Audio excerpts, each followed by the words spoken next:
What's up, comic book fans? And welcome to Comics Icons. Now, JJ, what they call me. And today, we got more Ultimate Universe. This time with issue 6 of Ultimate Spider-Man and the conclusion to the story's opening arc. And if you missed any part of this series so far, then I put up a link for you at the top of the screen and a card at the end of the video as well to the playlist. But when we left off with this series, we saw Harry Osborn's Green Goblin origin story. And we also found out that he had been keeping Bullseye prisoner as he insisted on answers as to the ones running things in this world. So if you guys are ready for the conclusion to the opening story arc for this series, and to see more of this new Spider-Man and Green Goblin team up, then you guys know what time it is. Let's get it. So when this issue kicks off, it's now the month of June, and almost time for the return of Tony Stark. But right now, when Peter walks in to join his family for breakfast, they're all in shock when they see how jacked up his face looks from an obvious ass whooping. And when they ask what happened to him, he tries to blame it on old Parker bad luck while he was working late. But his son Richard is suspicious and doesn't understand how he could get a shiner from working at the Daily Bugle. But that's when May slips up and partially reveals his secret of being a superhero, and then tries apologizing to him for letting it slip up. But it had just come out when she saw his face. She never thought he'd get hurt, and now she's scared. So of course now Peter's got some major explaining to do as MJ asks how he really got his black eye. So we then get a flashback to the night before at the Fisk building, as Peter and Harry overlook the building in search of Wilson Fisk, who just so happens to be home for the night. So Harry decides that the plan is to let the guards finish making their rounds, and when they get to their posts outside, they'll make their move and go in. But Peter's not all the way on board with this plan, as he's never broken any laws, and this plan has them breaking into a man's house. But Harry assures him that this is a necessary evil, and he also uses Peter's name when he tells him that, to which Peter insists that they don't use real names while they're in costume, that they need to use code names. Although Harry admits that they don't have any code names, to which Peter tells him that he kinda does though, since everyone's been calling him the Green Goblin. So Harry's like, wait, who's been calling me that? And Peter responds, everybody. Reporters, civilians, and the internet. But Harry doesn't appreciate them making his code name. He picks his own. But when Peter asks, then what's the code name he picks? He tells him that he actually kinda likes Green Goblin. But now it's time for them to make their move, and they leap in and crash right through Fisk's window into his penthouse. But Wilson Fisk doesn't seem too surprised about the break-in, as he tells them that since he runs Manhattan, every camera for 3 blocks feeds right into this building, and he's been seeing them watching for days.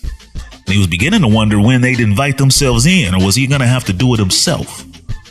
But now that they're here, Fisk wonders what it is that they want. To which Harry tells them that they know he answers to someone, and this goes deeper than it appears. So they're here to find out how deep it goes, and that he learned that much from his assassin, which kind of surprises Peter. But then as Fisk tells him that that assassin wasn't really his guy, Peter's spider sense begins to warn him that something is up just before Fisk pushes a button and locks them into his trap. And then he hurls a liquor cart right at Harry. And old naive Peter yells out to Fisk, "What is wrong with you? Without his armor, you would have killed him." And Fisk slams him down, telling him that was the idea. But while Fisk now focuses on Peter, Harry is able to fire a blast, hitting Fisk in the back, followed by launching a goblin bomb at him that manages to do nothing but burn away the suit Fisk was wearing, revealing that Fisk himself has had some work done, making him much stronger. Which he then proves when he grabs and slams Harry and then punches him so hard that he cracks Harry's mask. And now an obviously scared and underprepared Harry calls out, "Oh God!" But Fisk insists that there is no God in this world. No one listening and no one to save him. But then Peter recovers and comes to his buddy's aid, only to bring Fisk's focus now to once again whooping his ass. And it's ridiculously obvious that these two wannabe heroes are in way over their heads right now. But Harry's then able to call in his glider to come blasting through one of Fisk's penthouse walls, knocking Fisk back, and giving Harry and Peter a way to retreat from up out of this jam, leaving behind Fisk with a devilish grin. And then we pick back up with now as Peter explains this story of how he got his ass kicked to his family. And of course, Richard focuses on the part where his dad broke the law by breaking into someone's home. But Peter assures him that it was only because this was a very bad man doing very bad things and he needed to be stopped.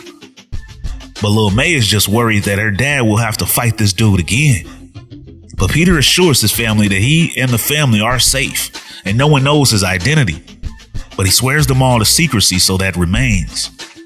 But once May reveals that she's held this secret for 4 months, the rest of the family wonder why they didn't know.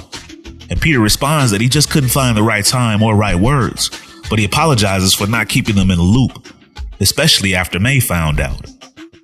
But they forgive him before he then sends the kids off to bed, which is kind of weird because they were eating pancakes when this first started, unless they had breakfast for dinner. But Richard lets his dad know that he's still got plenty of questions which Peter already expects and offers to answer them tomorrow. And before walking off to bed, he just tells his dad to make sure to be careful. And then when Peter and MJ head off to the bedroom, Peter braces himself, expecting MJ to be furious with him. But she actually tells him that she's not mad at him at all.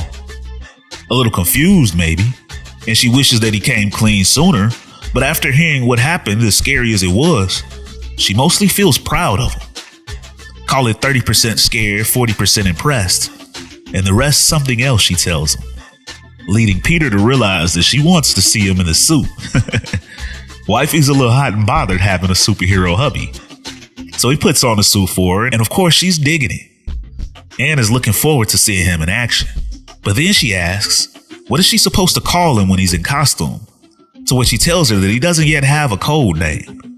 So he decides to ask the professional that just named his uncle's publication to help with that. To which she tells him that it's pretty obvious that he's Spider-Man.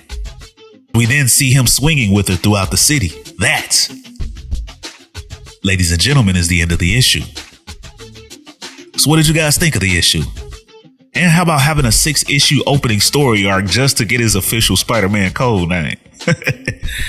And again, like I mentioned in the last video, I know I'm behind in this series, but I plan to catch it up. So if you've read ahead, please try to keep from spoiling it for everyone else. But of course, you guys know I want to hear all your thoughts and theories on this issue and where you see things going in this series. And as always, if you guys enjoyed this video and this channel and you'd like to support the channel, then you can do so by stopping by the Comics Icons store and picking up some Comics Icons merchandise, including the background music heard right here in this video available for download, or by joining the Iconic Fan Club channel membership. And there'll be a link in the description to join. But with your membership, you'll get loyalty badges, member shoutouts in these videos, and up to 20% off of Comics Icons merchandise from the Comics Icons store. And you'll even get a chance to pick a video of your own choosing for me to post. Plus, we've got tiers to the memberships as well, beginning at just 99 cents. Or you guys can donate to the channel with a super thanks. And if you're not able to do any of those, then you can still be a huge help to the future of this channel by dropping a like, share, and subscribe in the Comics Icons for more icons in the comic book world. But ladies and gentlemen, it's about that time.